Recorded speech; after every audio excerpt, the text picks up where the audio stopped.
Good morning, dear students. So this is Dr. V. Priya, working as Associate Professor in Department of Humanities and Sciences, MLR Institute of Technology. So today we are going to learn about biodiesel, and coming to overall view of today's presentation, introduction of biodiesel. That means how it is important in nowadays, and what is its chemical composition, and what are the raw materials that we can use for preparing biodiesel.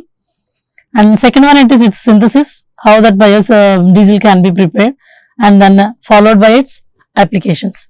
So let us go with introductory part of biodiesel. So biodiesel becomes an example for, it is best example for bioenergy that refers to electricity and a gas that is generated from organic matter, that is what we call it as biomass. Biomass. This can be anything from plants and timber. That means raw materials can be, biomass can be extracted from either from plants or timber material to agricultural wastage. Even food waste also we can use, and even sewage also that is collected from domestic purposes. That is domestic sewage also we can subject it for generating this bioenergy. The term bioenergy also covers transport fuels that will be produced from organic matter. Best examples for this one are biogas and biodiesel. So let us go with directly the synthesis of biodiesel. Preparation of biodiesel can be done by trans-esterification method. Trans-esterification method. So what do you mean by this trans-esterification method? So it can be defined as the process of exchanging the organic group that is present in the ester. So ester means, what is its functional group? COOR. So this is what we call it as organic group. So in this definition we are going to represent this like R dash. Okay. So what is the functional group of ester? COOR, and in that R it is what we call it as an organic group, and in this process we are going to represent that R by R dash. So that is ester. So this is going to exchange with the organic group of alcohol. Alcohol means OH.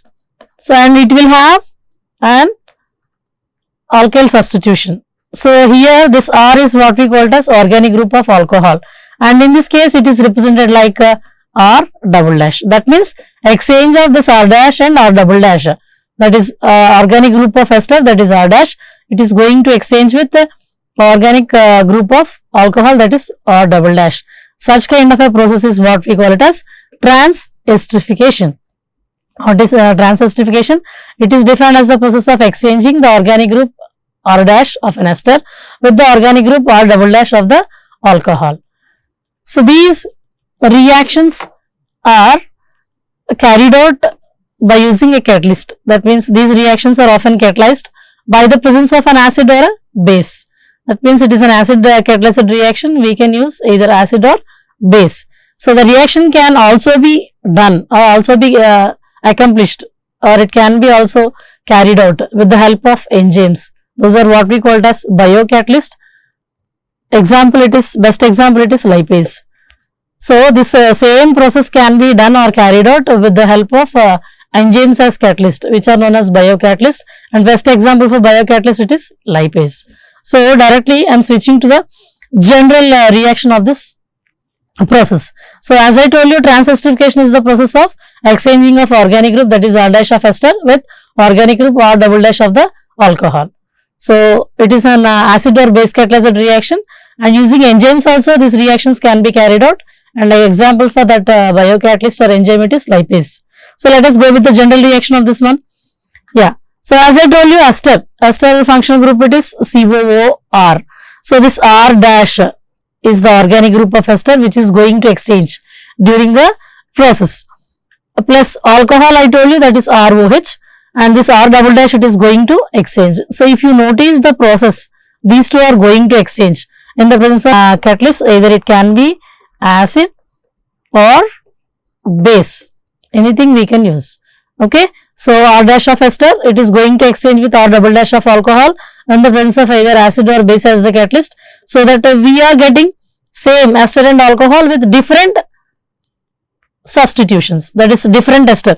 Here it is RCOO R dash you have taken as a reactant, but here we are getting R COO or double dash, that is different ester we are getting. Same thing with alcohol also. R double dash OH alcohol we have considered as one of the reactants. Here you are getting R dash, that is different alcohol.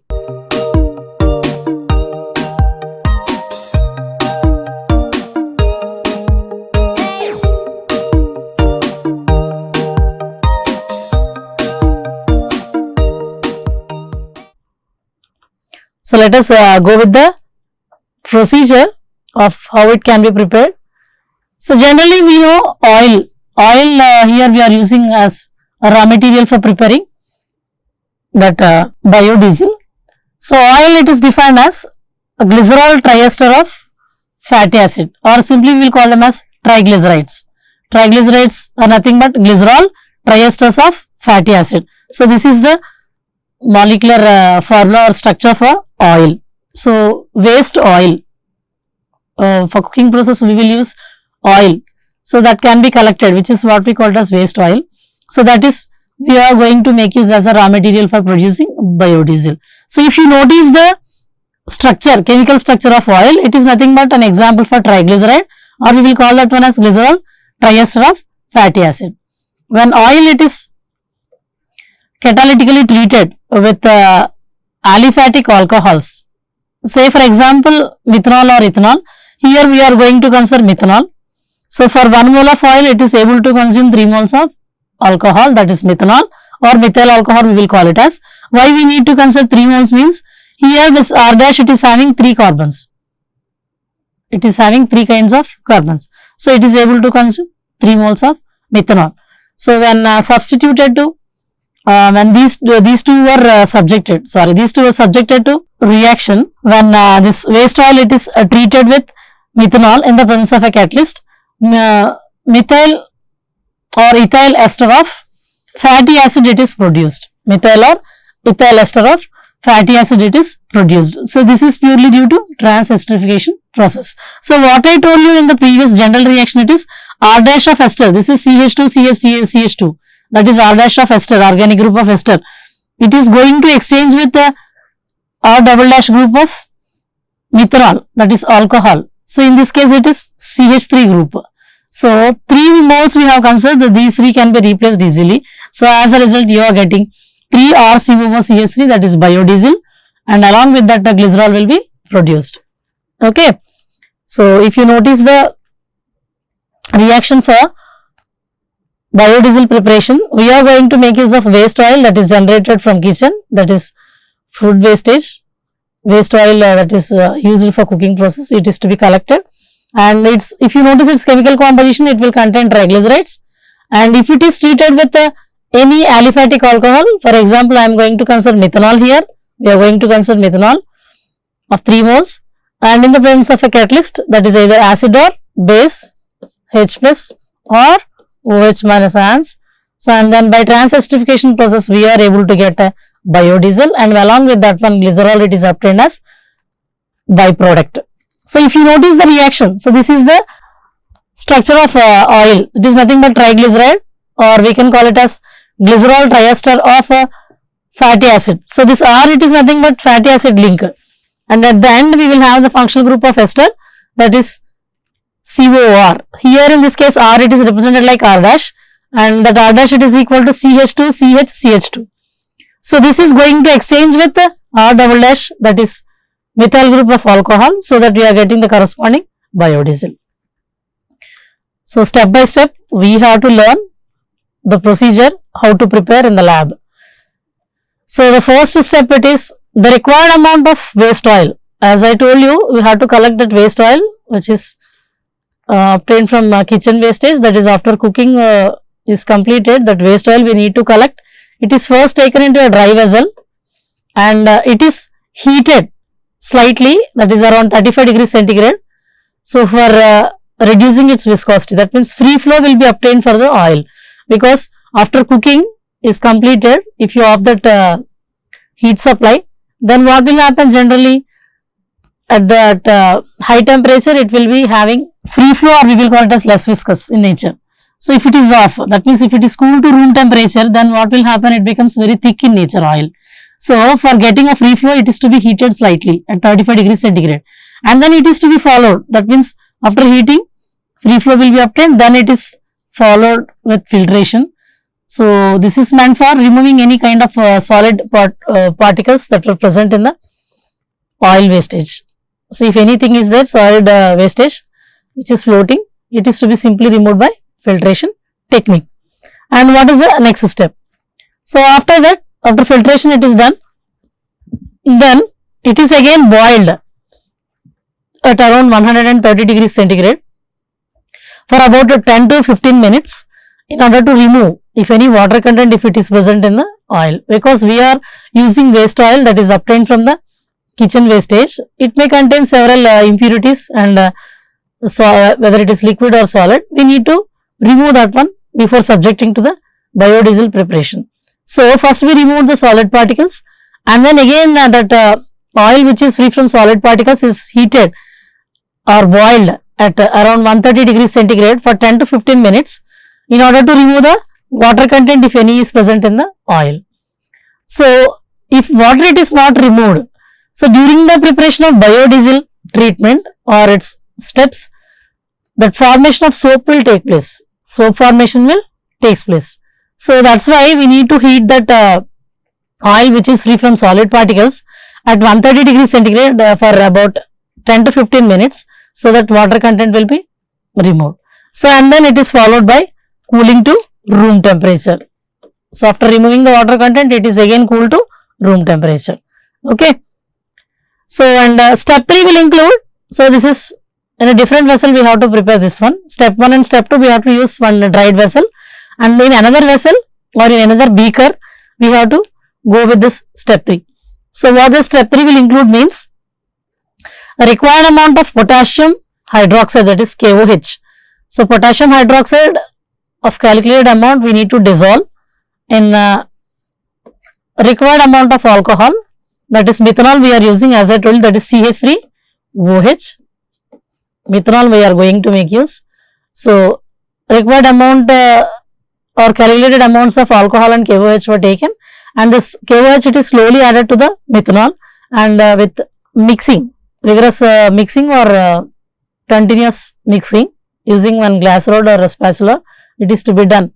And then carefully we need to add, slowly we have to add with constant mixing, with occasional cooling under running water to prepare potassium methoxide. Because it is an exothermic reaction, during the addition of KOH to alcohol, some heat will be released, so it needs to be cooled. So occasionally we have to cool this content that is present in the vessel by keeping that vessel slantingly under running water of the tap, so that we can avoid the release of heat energy. So that after that KOH it is completely added, then it is able to produce potassium methoxide. So that is potassium methoxide formation. Next, this potassium methoxide we need to add to oil sample that is present in the vessel 1. So in vessel 1 or in beaker 1, we have made that oil which is totally free from, we have considered the waste oil from kitchen, and then it is removed from solid particles by heating it at 35 degrees centigrade, and then by heating at 130 degrees centigrade to 15 minutes, water content is removed. So this is considered step vessel 1, or we can say beaker 1, and in beaker 2, to the required amount of methanol, we have added slowly potassium hydroxide with continuous shaking, or we can say mixing, and occasional cooling under running water, so that potassium methoxide it is obtained. So this is in 2, vessel 2, or we can call it as beaker 2. So now this methoxide, potassium methoxide in vessel 2 is added to vessel 1, so that the reaction will take place. Before adding potassium methoxide to the oil sample, so you are supposed to make sure that it is free from solid impurities and water, and it is heated around 48 to 54 degrees centigrade if it is necessary. Yeah, so potassium methoxide it is added slowly with constant stirring by using an agitator. That is, vigorous stirring must be avoided, because if reaction conditions are not maintained properly, we cannot get the desired products, undesired products formation will take place. So by using an agitator, constant stirring is needed, but it is not so vigorous. Stirring it is continued for at least 50 to 60 minutes. That is, for 1 hour we have to slowly add contents of 2 beaker to contents of 1 beaker. Slowly we have to add. So this will take at least 1 hour for adding and then mixing. So by adding this kind of thing, this trans-esterification will be completed. As a result, for that those contents in 2 and 1, after addition and mixing very well, we are able to get methyl esters, that is biodiesel, and glycerol formation will take place. So that the contents are to be cooled to room temperature and then allowed to settle. That means it is, that beaker itself is kept undisturbed for 8 hours. So as we will be able to notice 2 different layers separation. One is of biodiesel and other one it is of glycerol. So that is which one is having more density. Basing on the density variation, 2 layers get separated. So denser glycerin settles as dark brown colored semi-solid mass at the bottom, and the biodiesel floats on the surface of the glycerin as it is having honey color. So the liquid biodiesel part, it is separated out by decantation process. It is nothing but separation process or filtration we will call it as, or if it is of 2 liquids, we will go by separation technique using funnel, glass funnel from the glycerin. Glycerin, it is just liquefied by heating and then allowed to settle. So biodiesel, if any is there, any is present, it is collected by again decantation process. So during this process, there is a chance for potassium soap, okay, because as I told you, if water it is not removed properly in that initial waste oil we have collected, so there is a chance for formation of potassium soap, because we are using potassium hydroxide. That oil will have long chain fatty acid ester because it is a triglyceride. So this potassium is able to mix up with that long chain fatty acid of that oil. So as a result, its corresponding soap formation will be taking place as a byproduct if water it is not removed. So that can be avoided by doing this process, that is mentioned in step 11.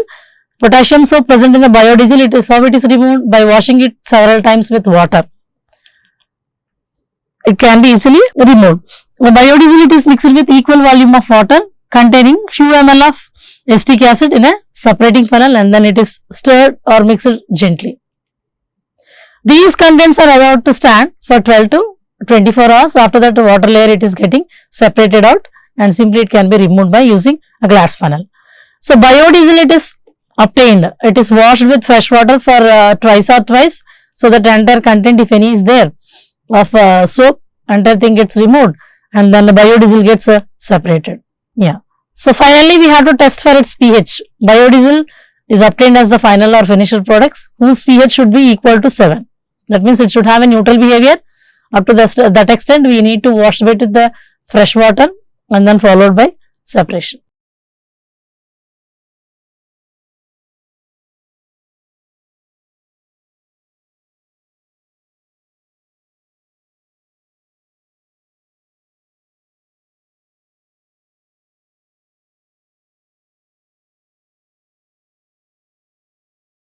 So let us see this experiment. It is carried out by my students of first year of mechanical engineering. So these are the results that were obtained. I will show you the pictures. Yeah, first what we have to do is this KOH, it is added to alcohol, that is methanol I have taken. So that is we are going to add. So as a result, what will happen? Potassium methoxide formation will take place, that is CH3O, okay, formation will take place. So this is done in beaker number 2. Okay. So in beaker number 1, what I am going to do is, waste oil I have collected, and initially we have to heat that up to 35 degrees centigrade, so that if any solid particles are there, if any were present, they will be removed by filtration technique, and then it is subjected to boiling at 130 degrees centigrade if any water content is present. So after the waste oil, it is free from all these kind of things is present in beaker 1. So and then in beaker 2, this potassium methoxide it is produced, that is CH3OK. So now slowly you have to mix this potassium methoxide solution, it is to be added to the oil slowly. This arrow mark shows 2, it is added to contents of 1 slowly by continuous stirring for at least 50 to 60 minutes. So then what will happen? trans-esterification will take place. So after trans-esterification, it is completely done. Biodiesel and along with that glycerin will be produced, and the contents of that beaker 1 are allowed to stand for 8 to 10 hours. So without any kind of disturbance. Then you can notice, so this 2 different layers you are able to notice in that figure, in this picture. Okay. So this honey colored one, it is of biodiesel. So it is to be subjected to decantation process, that is separation of impurities if any were there, there is liquid impurities. So and then it is followed by heating and then followed by decantation. So and this dark colored one, this one, it is glycerol. Okay. So this honey colored one, it is biodiesel. So it can be purified by decantation process. If any glycerol, if it is still present, again it is to be heated for its removal and then followed by again decantation, that is separation. So this is done. So if it is having soap of potassium, that is potassium soap, it is produced as an impurity in the biodiesel. Then what will happen? We need to wash it with water for several times and then it is to be reheated. So washing it is to be done with water for several times and then it is to be reheated. So this is the final picture of the biodiesel that is produced. So as I told you, my students did this one. It is done by mechanical students. So 2 different layers we are able to notice. So in this, that soap it is removed. The above one, which is having light honey color, that is 100% biodiesel that is prepared. Okay. So this is the process, step by step process that is involved during the preparation of biodiesel. So finally we came to end of today's session, and so far what we have discussed is bioenergy, and under bioenergy we have biodiesel as a best example in our syllabus, and how it can be prepared by using biomass, or we can say food wastage or plant wastage or any kind of sewage, domestic sewage, anything we can use it for its preparation, that is bioenergy preparation. And for this biodiesel, we are making use of waste oil that is collected from the kitchen as one of the raw materials for preparing the biodiesel, and various steps we need to follow, that is around 12 steps I told you.